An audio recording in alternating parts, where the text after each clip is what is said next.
For billions of years, the sun has burned in solitude, a furnace of silence fed by hydrogen and time. It has seen the birth and death of worlds, the migration of dust, the slow drift of comets that circle and vanish like thoughts half remembered. But in late October of 2025, something unfamiliar crossed its field of fire, and the sun seemed to respond. The object was called 3I Atlas, the third interstellar visitor ever recorded.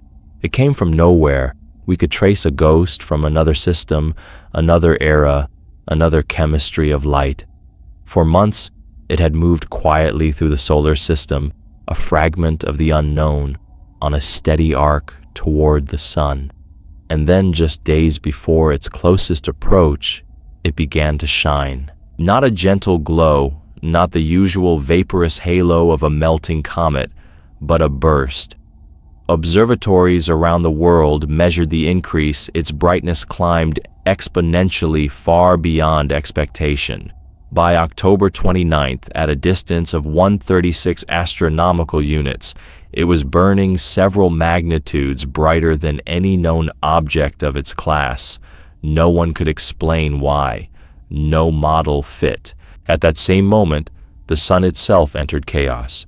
For nearly a decade, scientists had watched its magnetic cycle rise toward what they called solar maximum, a phase of greater flares, stronger winds, more turbulence across the solar surface. But this was different. Over the course of 10 days, the sun's far side exploded in a series of colossal coronal mass ejections, eruptions of plasma millions of kilometers wide, flinging charged particles into interplanetary space. One after another they came, each one dwarfing the last. And through that storm of radiation and magnetism, 3I Atlas passed. Its trajectory placed it right in the path of those flares, and the timing was uncanny. As each pulse of solar fire rippled outward, the strange interstellar object seemed to respond with an increase in brightness, as though something within it was awakening or echoing. Scientists measured the incoming solar flux at that distance, 735 watts per square meter, an ocean of energy bathing the object. In deep interstellar space, that number falls to near nothing, barely a whisper of power. But now, as the sun's magnetic storms intensified, 3I Atlas was being struck by the full breath of a star in turmoil. It did not break apart. It did not change course. It simply flared, holding its trajectory steady, while light poured off its surface. Some compared it to a mirror suddenly turned toward a flame. Others said it looked alive. NASA's solar observatories captured the scene through coronagraph lenses designed to block the sun's glare. They saw massive waves of plasma curling and twisting, arching into the void, illuminated by particles accelerated to near light speed. Among those patterns, they detected the faint trace of 3I Atlas, a moving spark against a storm of fire. No deviation in path, no sudden spin, just light growing steady, impossible. The last time the sun behaved like this, humanity was still learning what such eruptions could mean. In 2003, the so-called Halloween storms caused power surges, satellite failures, and auroras that reached as far south as Texas and Rome. The magnetic fields of Earth had trembled like taut strings under invisible fingers. But those flares were Earth-facing. These in 2025 were not. They raged on the far side, away from us, away from our instruments, aimed instead toward the silent intruder crossing near the solar equator. And that was what made it strange. When you study the sun long enough, you begin to recognize rhythm. Certain alignments. Mercury and Earth, Venus, and Jupiter often coincide with heightened solar activity. The interplay of magnetic fields and plasma currents forms a kind of invisible web that ties the solar system together. The energy isn't random, it resonates. So when 3i Atlas entered that web, something shifted. No one could yet say whether the sun had reacted to the object or whether their meeting was a coincidence of cosmic timing. But for many, watching the symmetry was too precise to ignore. As the interstellar body approached perihelion, the sun's flares multiplied. As it retreated, the explosions lessened. For a star that normally follows its own vast cycle, the timing looked almost deliberate. Telescopes on Earth picked up the brightening. Instruments on solar probes confirmed it. The object was emitting light that could not be fully explained by reflection or simple heating. Some hypothesized that solar particles had built a temporary electric sheath around its surface, a kind of plasma cocoon that amplified and re-emitted radiation. Others suspected that 3i Atlas itself carried magnetic materials capable of reacting violently to the sun's magnetic field. Whatever the cause, the result was unmistakable. A visitor from another star system had entered ours and for a brief time seemed to have woken the sun. Around the world, teams worked through the night. The SOHO Stereo and SDO spacecraft logged terabytes of data tracking every pulse of solar wind.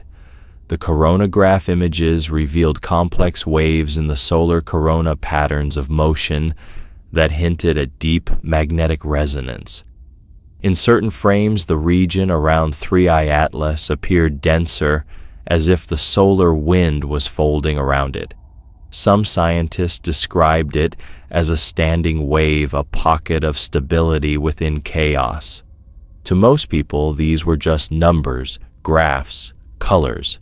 But to the few who understood what they were seeing, it felt like watching two cosmic forces speak across light years and echo from the deep past, meeting the furnace of now. And still, the data showed something even more intriguing. Despite enduring multiple direct hits from coronal ejections, 3i Atlas maintained its trajectory with mathematical precision. Its orbit remained unaltered, its velocity unchanged.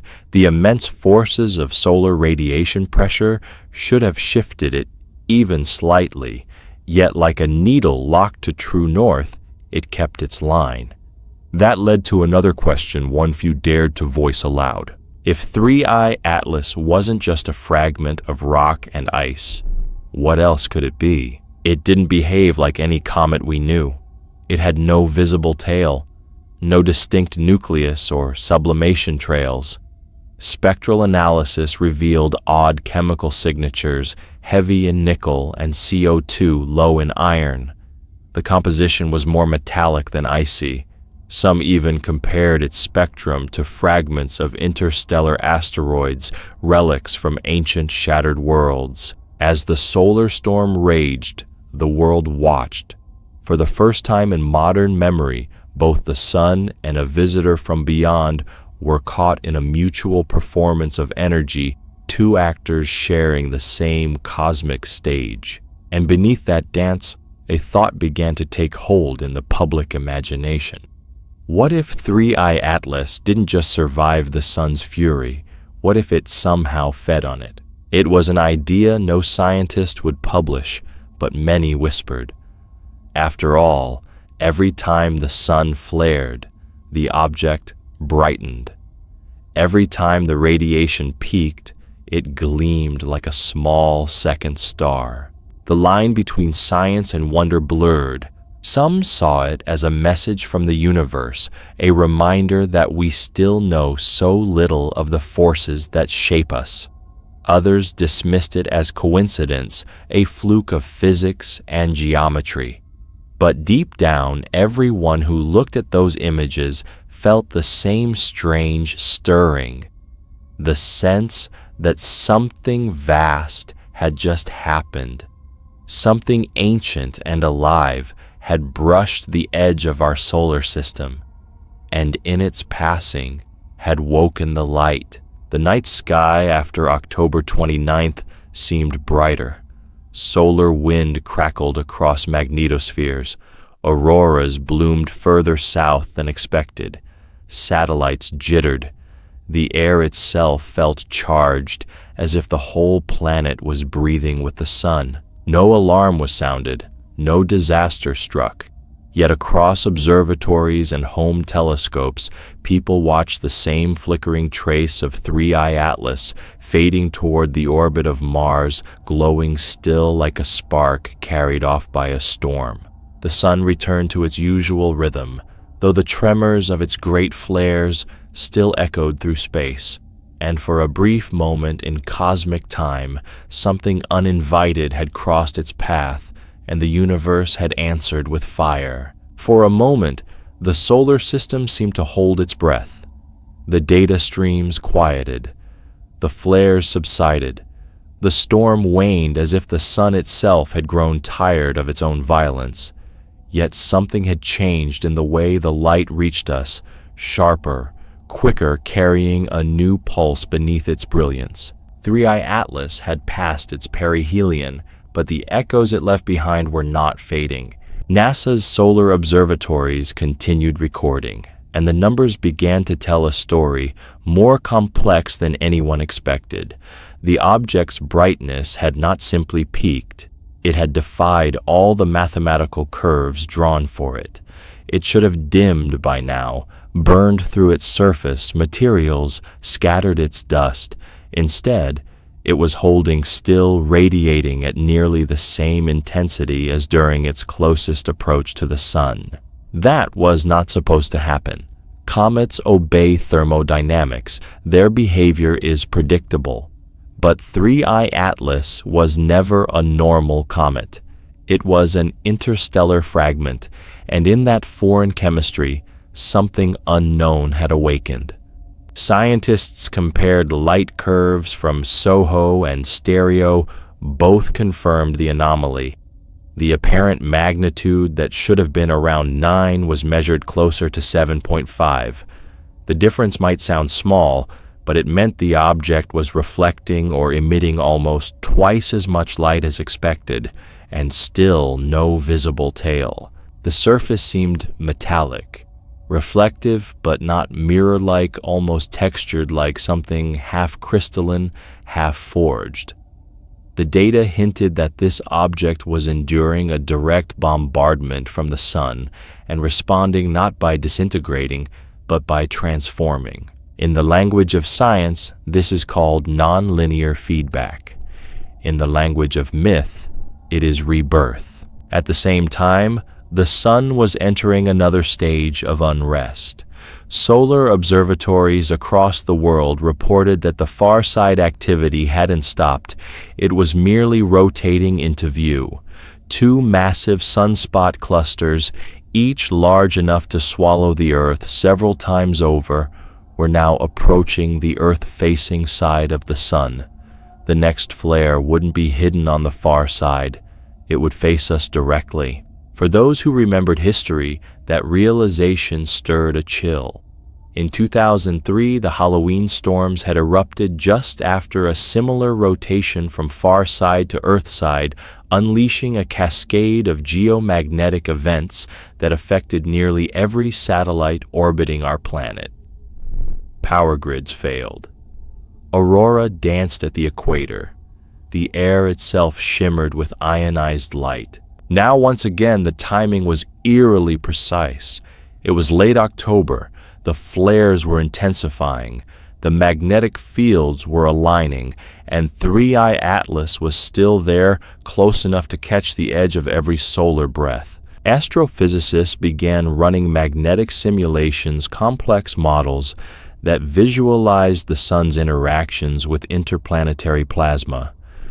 What emerged looked less like random bursts and more like an intricate pattern, a feedback loop linking regions of high energy through invisible bridges of magnetism.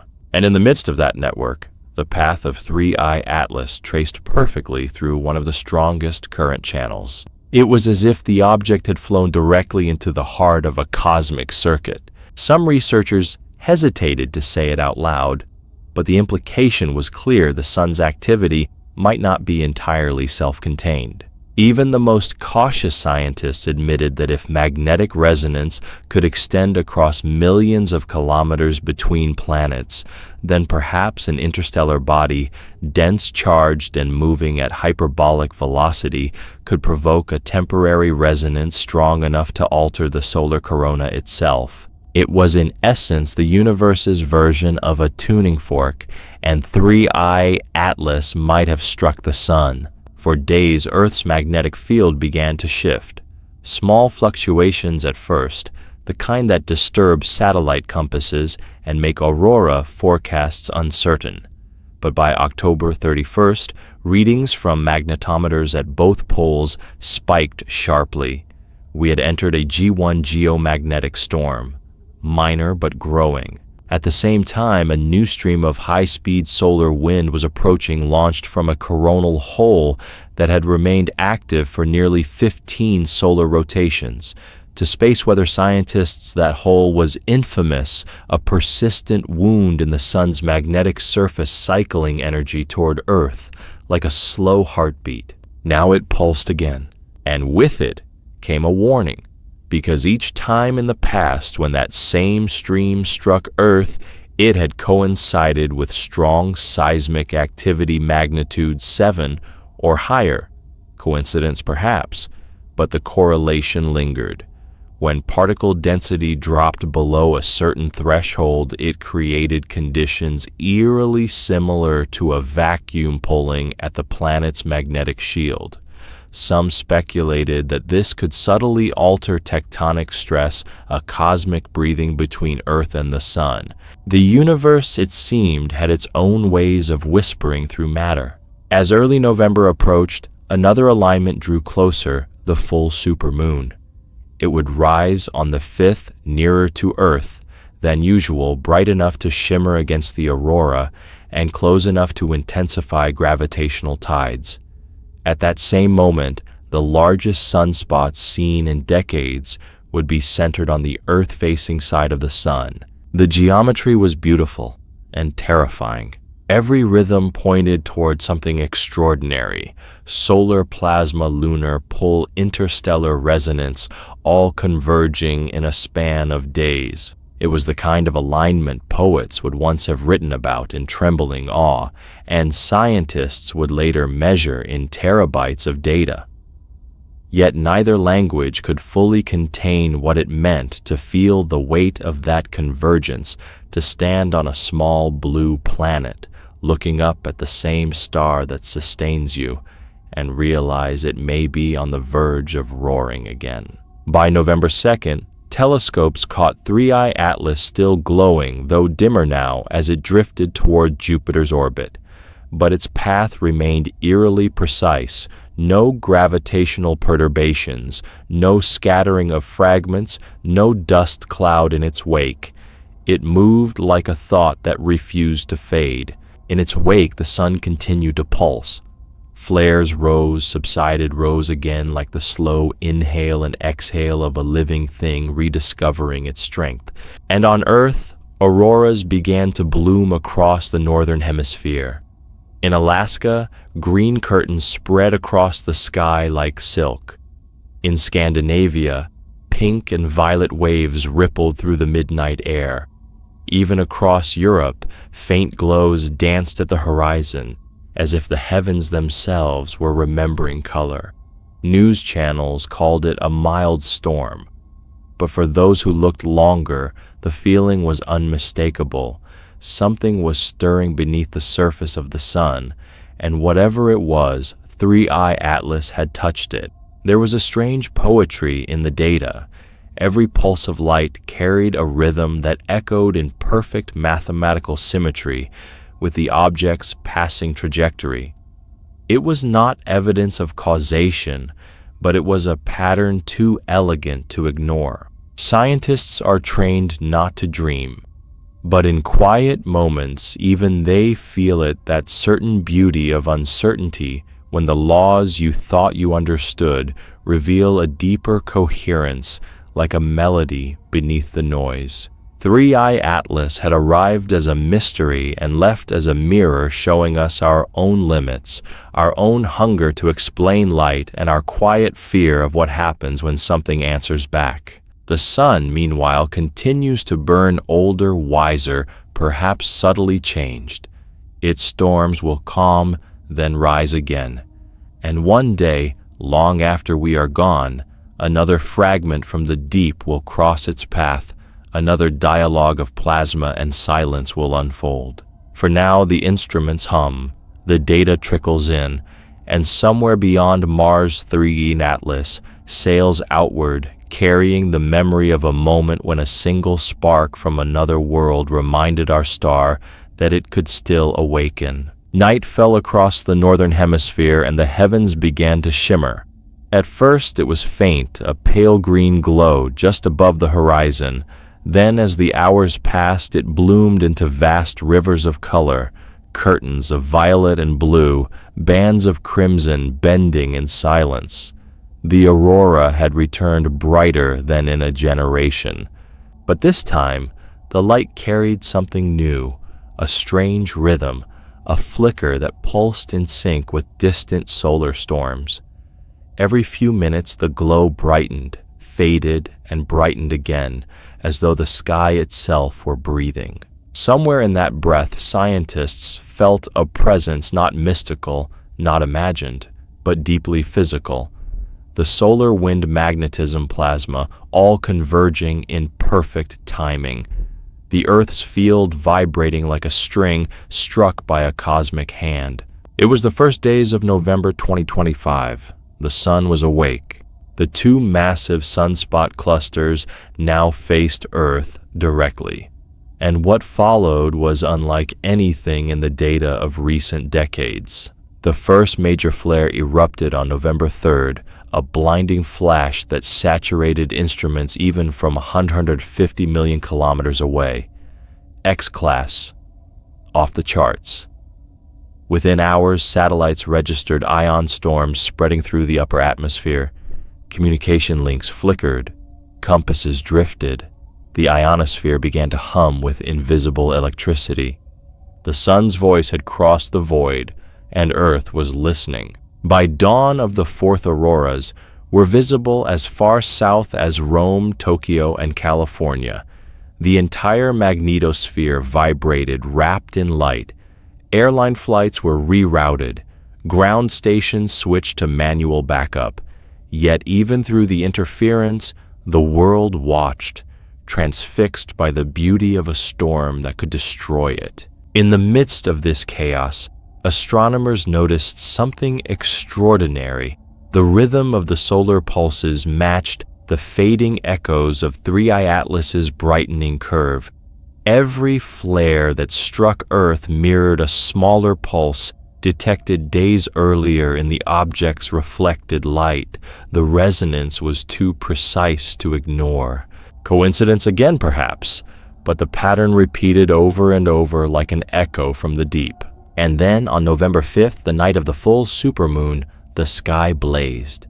The moon rose enormous and golden, magnified by atmospheric haze.